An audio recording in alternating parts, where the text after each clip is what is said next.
Historic Day in Perspective. I'm joined by David Plouffe, the manager for President Barack Obama's 2008 campaign, author of A Citizen's Guide to Beating Donald Trump, which was such a good book that we're now here. And Michael Steele, former chairman of the Republican National Committee. David, I kept thinking today about 2009. I was there. I was covering that inauguration. It was one of the coldest days I have ever spent. Two coldest days of my reporting career, I think, or two of them was the inauguration and the day that Barack Obama announced in Springfield, which was even colder. And just, the sense that day in 2009 of the crush of crisis. There was a kind of solemnity to that day, despite the fact there were 1 million people in the mall.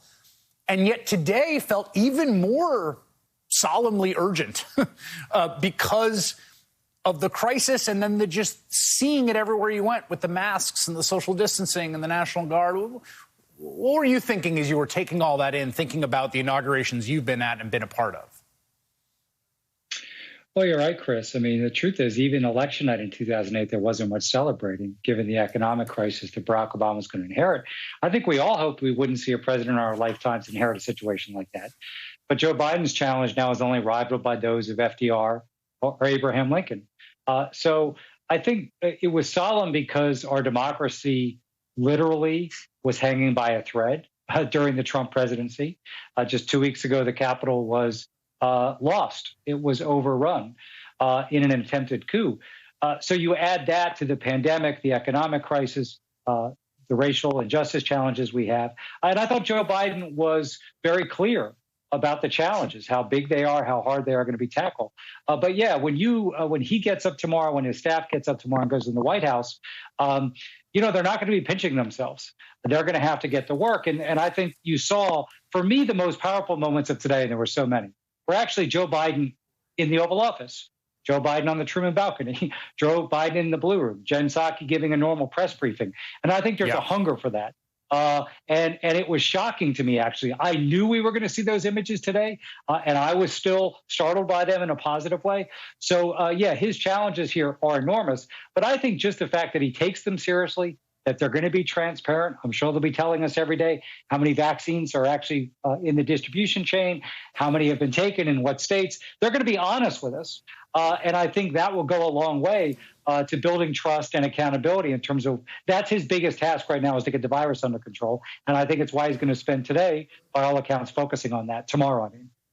Michael, there were a lot of notes of unity and outreach. There were some interesting riff in the speech basically saying, look, take the measure of me.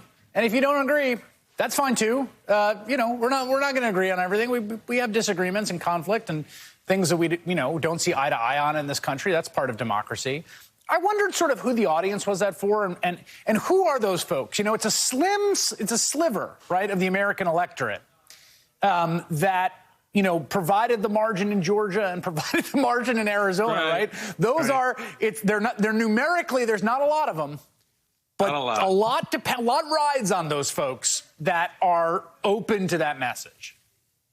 Yeah, I think the message was for everybody, to be honest. I get where you're going with the question, but I really think what Joe Biden was saying was, look, America, we're in this. I know what we've been through, and I know some of you are, refusing to come out of the corner. Others have turned your back.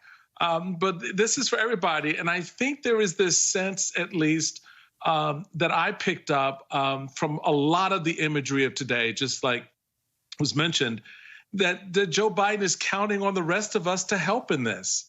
That those of us who haven't turned our backs on democracy, that those of us who still believe in these foundational ideas will play a role in helping to encourage our fellow citizens out of that corner, to turn and face the country and face the future with us, to get mom and dad, speaking again at Thanksgiving dinner.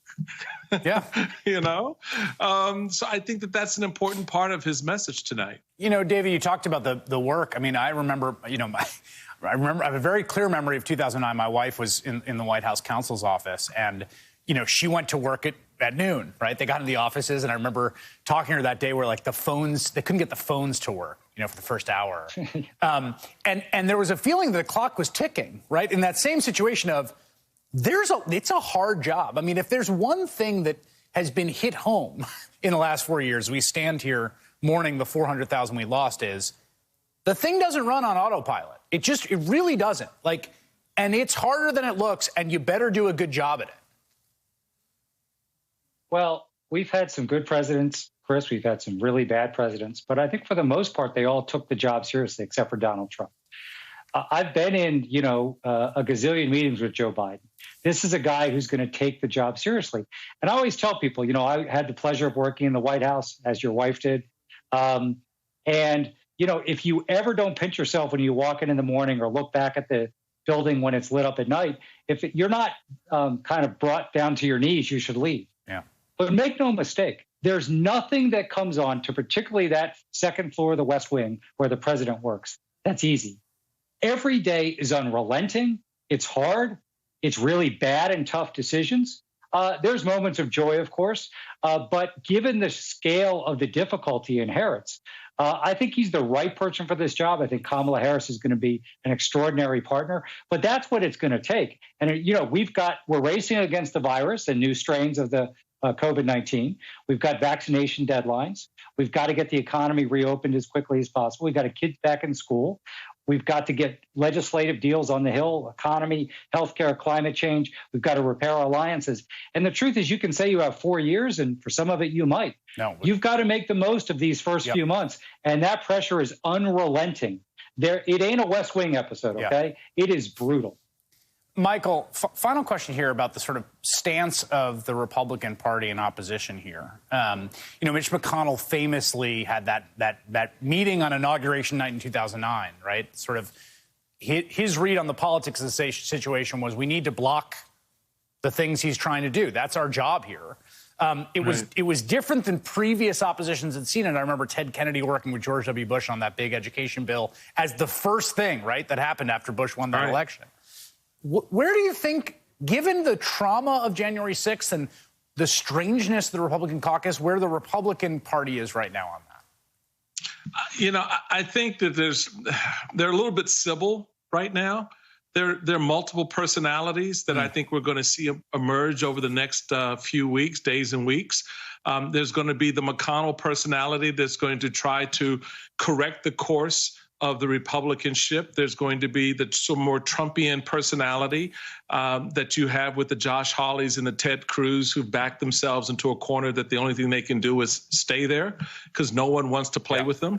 And so everything in between that is what you're going to hear and see as the party tries to reorient itself to a president who isn't Trump, number one, and number two, who actually has an agenda that if they were engaged correctly, they could have some impact on. They could have some influence over.